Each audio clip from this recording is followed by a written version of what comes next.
Birth day پر وش کرنا. ہمارے office میں جب کسی کی برتھ ڈے ہوتی ہے تو سب اسے وش کرتے ہیں, اگر ہم نہ کریں تو سب ہمیں برا سمجھتے ہیں. اس صورت میں ہمیں کیا کرنا چاہیے اور وش کرنے کا صحیح طریقہ کیا ہوگا؟ اس پر میں ایک پہلے بیان ریکارڈ کروا چکا ہوں. میرا جو دوسرا چینل ہے نا مفتی طارق مسعود اسپیچز, اس پہ آپ لکھیں گے برتھ ڈے کی شرعی حیثیت. اس میں نے پورے دلائل سے, عقلی دلائل بھی دیے ہیں, مذہب کے دلائل بھی دیے ہیں کہ یہ بے وقوفانہ اور احمقانہ ایک رسم ہے.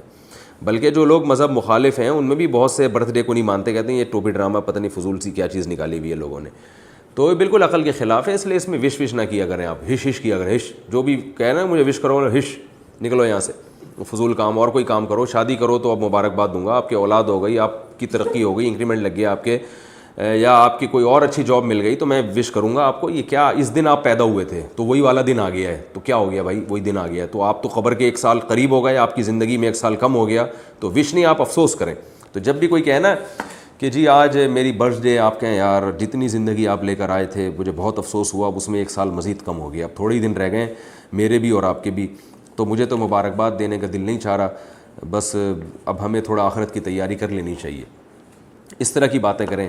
لوگ ناراض ہو جاتے ہیں تو بھائی ناراضی کی تلافی اس طرح سے کریں کہ آپ برتھ ڈے والے دن جا کے ان کو کہہ دیں یار مجھے آپ سے بڑی محبت ہے لیکن یار یہ وش کرنا مجھے سمجھ میں نہیں آتا, تو مجھے یہ عجیب سی رسم لگتی ہے. بہرحال آپ بہت اچھے ہیں, اللہ کرے آپ اگلے سال تک مزید زندہ رہیں. اس طرح کی کوئی گھما پھرا کے یعنی کچھ ٹوپی کرا دیا کریں اس کو.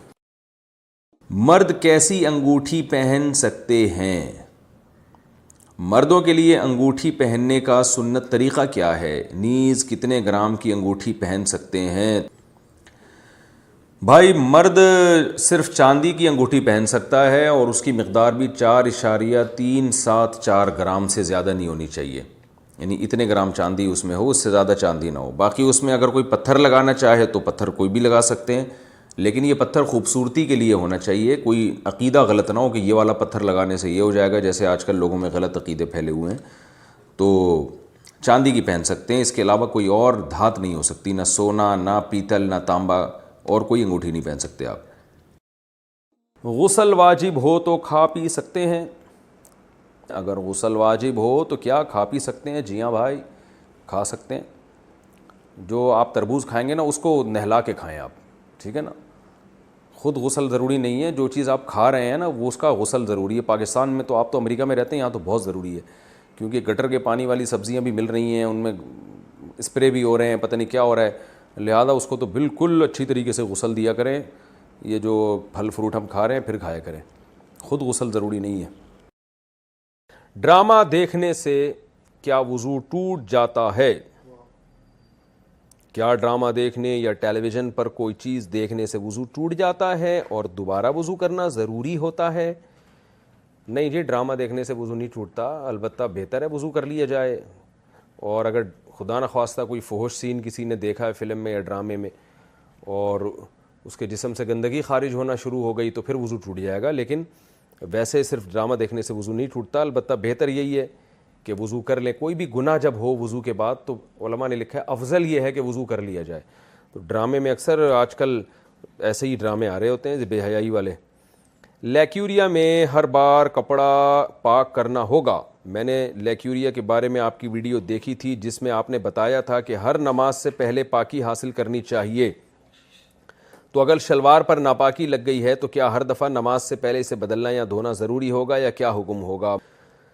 دیکھیں لیکیوریا میں اگر اتنی تھوڑی سی 1-2 قطرے شلوار پہ لگے ہیں, 1-2 قطرے, تو وہ تو اس کو تو دھونا ضروری نہیں ہے. کم سے کم 1 درہم کے بقدر, یعنی ہتھیلی کی جو گہرائی ہے نا اس کے بقدر اگر نجاست پھیل گئی ہے تو پھر اس کو دھونا لازم ہے. تو اندازے سے شلوار کو یا کوئی بھی جو بھی چیز پہنی ہوئی ہے اس کو اندازے سے آپ کا غالب گمان لگائیں کہ یار کہاں گندگی لگی ہوگی, تو وہ پلو پکڑ کے نلکے کے نیچے اتنا دھو کے رگڑ دیا جائے, تو بس پھر وہم نہ کیا جائے. یعنی یہ ضروری نہیں ہے, اگر جیسے شلوار پہ نجاست لگی, جب آپ نے دھونے کے لیے گئے اس کو واش روم میں تو پتہ نہیں چل رہا کہاں لگی ہے, تو اندازے سے بھی دھو لیں گے کپڑا پاک ہو جائے گا. اسپیسیفک وہ جگہ ضروری نہیں ہے اگر آپ کو یاد نہیں ہے وہ, تو ایک غالب گمان, ایک اندازہ لگائیں کہ یہاں شلوار میں ناپاکی لگی ہوگی. اس کے بعد اس کو آپ نے تھوڑا سا پانی سے ایسے کر کے نلکا پہ پانی بہایا اور تھوڑا رگڑ کے نچوڑ دیا, تو بہانے سے پانی جو ہے وہ پاک ہو جاتا ہے, کپڑا پاک ہو جاتا ہے پانی بہانے سے. اچھا بھائی، نماز اور تلاوت کی پابندی کا طریقہ. میں نماز پڑھنا چاہتی ہوں، فجر کی نماز پابندی سے پڑھتی ہوں، لیکن باقی نمازیں پڑھنے کا دل نہیں کرتا. کمال ہو گیا، لوگ فجر چھوڑتے ہیں باقی پڑھ لیتے ہیں. ان کا الٹا حساب چل رہا ہے. مجھے کچھ ایسا بتا دیں کہ میری کوئی نماز نہ چھوٹے اور میں روزانہ قرآن مجید کی تلاوت کر سکوں. جب بھی تلاوت کا ناغہ ہو یا نماز کا ناغہ ہو، اپنے آپ کو سزا دیں. اگر اللہ نے آپ کو مال دیا ہے تو ایک صدقہ اماؤنٹ فکس کریں اپنے اوپر کہ بھئی جب بھی منت نہ مانیں کہ اللہ مجھ سے نماز چھوڑ گئی تو میں اتنے پیسے صدقہ کروں گی، یہ منت یا نظر نہ مانیں. ویسے ہی اپنے اوپر ایک ارادہ کریں کہ جب بھی نماز چھوٹی اپنے آپ کو سزا دینی ہے. اور سزا کیسے دینی ہے؟ کچھ صدقہ کرنا ہے، یا ایک وقت کا کھانا چھوڑ دیں. جن سے فجر کی نماز نہیں پڑھی جاتی، ہم ان سے کہتے ہیں بھائی فجر میں آج جس دن نہ اٹھاؤ اس دن کا ناشتہ گول کرو. کیوں؟ اللہ کی نعمتوں سے فائدہ اٹھا رہے ہو. جس خدا نے آپ پیدا کیا وہ تمہیں فجر کا کہہ رہا تھا، اٹھے نہیں، اب تم ناشتے میں پراٹھے پھوڑ رہے ہو بیٹھ کے، اس کی نعمتیں سے فائدہ اٹھا رہے ہو. تو ویسے بھی شرم اور غیرت کے خلاف ہے. تو کم از کم ناشتے کا تو ناغہ کرے انسان. حالانکہ نماز چھوڑنے کی سزا تو قیامت میں بہت سخت ہے، تو اس لیے اپنے اوپر جرمانہ رکھیں، کوئی سزا دیں. دوسری بات یہ کہ تلاوت اتنا معمول بنائیں جتنی روزانہ پابندی ہو سکے. لوگ کیا کرتے ہیں، 1 گھنٹہ تلاوت کریں گے، 2 پارے تلاوت کریں گے، ہوتے نہیں ہیں. پھر تو 1 گھنٹہ نہیں ہو رہا، آدھا گھنٹہ رکھ لیں، 15 منٹ رکھ لیں. اتنی ہو کہ جتنی پابندی اس کی ہو سکے تلاوت کی. تو اور پھر ناغہ ہو تو اپنے خود کو کوئی سزا دیں.